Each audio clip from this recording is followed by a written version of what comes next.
Anak cerminan seorang ibu.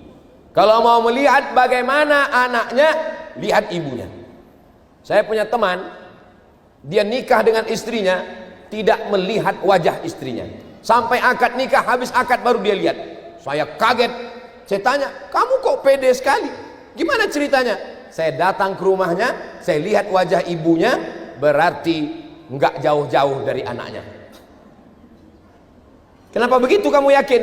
Buah tidak terlalu jauh jatuh dari pohonnya, kecuali dihembus angin atau jatuh ke sungai. Ibunya baik, saya nikah, anaknya baik. Hebatnya seorang ibu. Wal baladu thayyibu yakhruju nabatuhu bi'izni rabbih.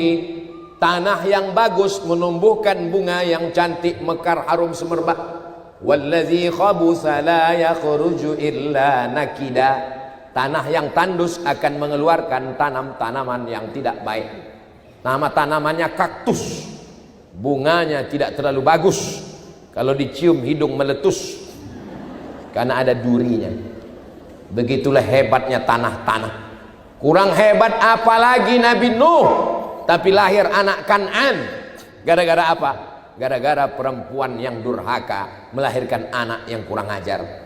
Bapak sibuk mencari nafkah. Siapa yang mengajari baca Quran? Siapa yang mengajari anak sholat? Siapa yang mengajari wudhu, tata krama, sopan santun, budi bahasa, mengajarkan pakai sarung, pakai peci, ngaji? Ibu adalah cerminan. Kalau kita ketemu di pinggir jalan ada anak-anak 5 tahun, rambutnya pirang, antingnya 13, rambutnya 3 warna, merah, kuning, kelabu, dikepang ke atas seperti sarang tawon. Itu pasti ada guru di rumah. Al-madrasatul ula.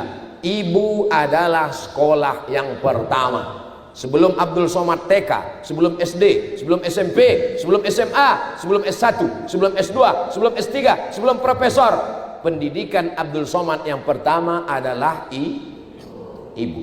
Maka waktu saya ceramah di Kuala Lumpur, datang satu jamaah, Ustadz, kami ingin datang ke Sumatera, ke Riau, mau ngapain? Mau ketemu ibu Ustadz. Loh, kenapa ketemu ibu saya? Saya yang Ustadz. Kami mau ngelihat gimana dia dulu mendidik Ustadz. Mereka datang ke Pekanbaru. Mereka tanya emak saya, gimana Ustadz Somad waktu kecil? Ya bayi waktu kecil. Gimana makannya? Gimana minumnya? Gimana belajarnya? Gimana ibu mendidiknya? Mereka mau tahu apa doa ibu, apa yang ibu berikan kepadanya. Ibu adalah cerminan seorang anak. Saya dulu kalau pulang ke rumah bawa mobil-mobilan kecil, sampai di atas tempat tidur main mobil-mobilan, mau tidur malam ibu saya nanya, ini tadi dapatnya di mana? Dapat di jalan, Mak. Pulangkan jalan tempat ketemu tadi, karena itu bukan hak kamu. Malam-malam diletakkan lagi di situ.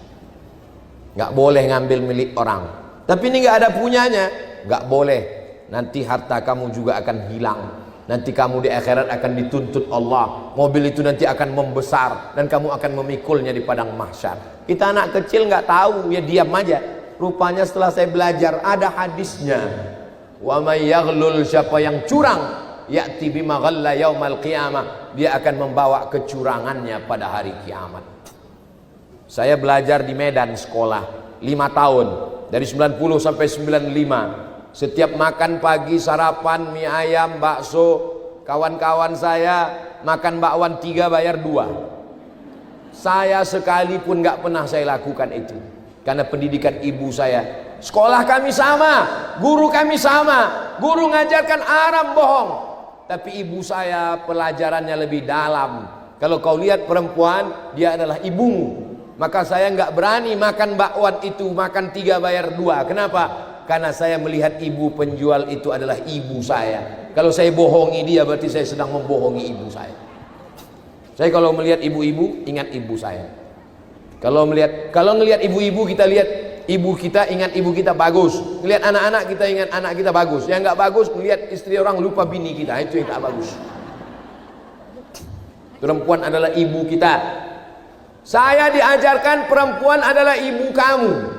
Jangan kamu lecehkan, jangan kamu hina, jangan kamu jatuhkan harkat martabat kehormatannya.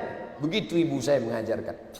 Suatu ketika saya bawa dia ceramah ke Medan, Sumatera Utara. Sampai di sana temannya nelpon, bisa ketemu? Bisa. Saya bilang terserah mau dibawa ke kamar atau ketemu di lobi.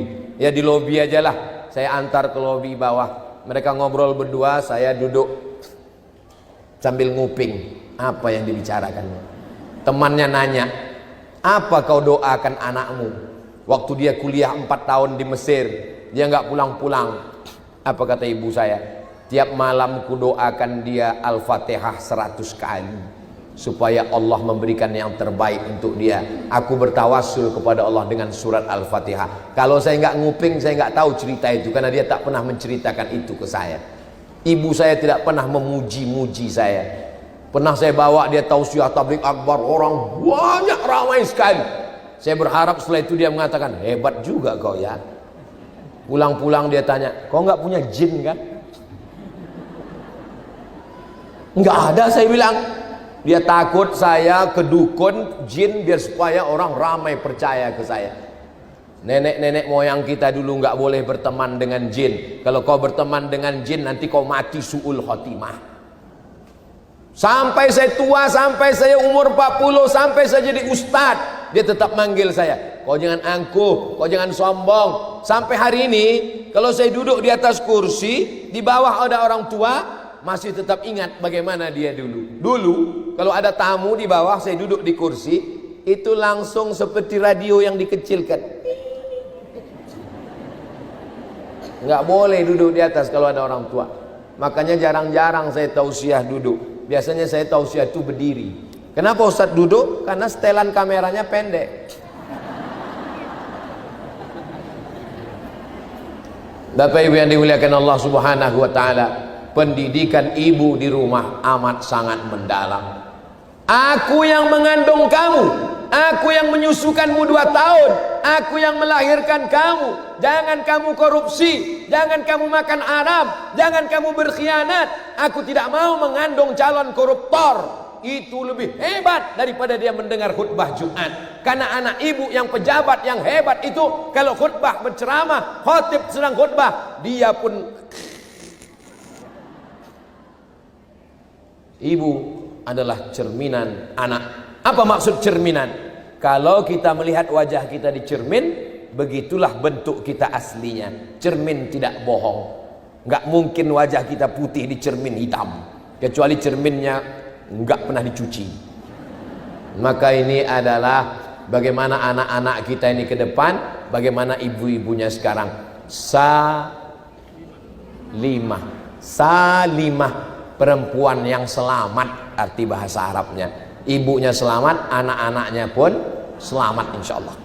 Selama ibu masih mau, insya Allah anak-anaknya selamat. Kamu lagi di mana? Pulang jam berapa? Kamu lagi pakai apa? Kunci mobil, kunci motor mana?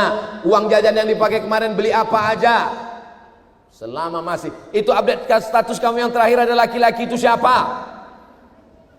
Kalau gitu kami mesti punya FB juga. Iya, tapi hati-hati juga status. Selama ibu masih mau bertanya kamu di mana, pulang jam berapa, jalan sama siapa, uangnya mana, insya Allah anak-anak kita selamat. Kalau saya Pak Ustadz bukan cuma anak saya yang saya gitukan, suami saya pun saya tanya juga. Mantap. Kalau ada ibu yang nanya, AA lagi di mana, pulang jam berapa, lagi jalan sama siapa, lagi di luar kota di mana, AA di mana? Di hotel syariah. Alhamdulillah. Makanya banyak jamaah itu kalau saya pergi ke satu kota, Ustadz foto Ustadz. Nah, habis itu mau kemana? Laporan ke rumah Pak Ustadz.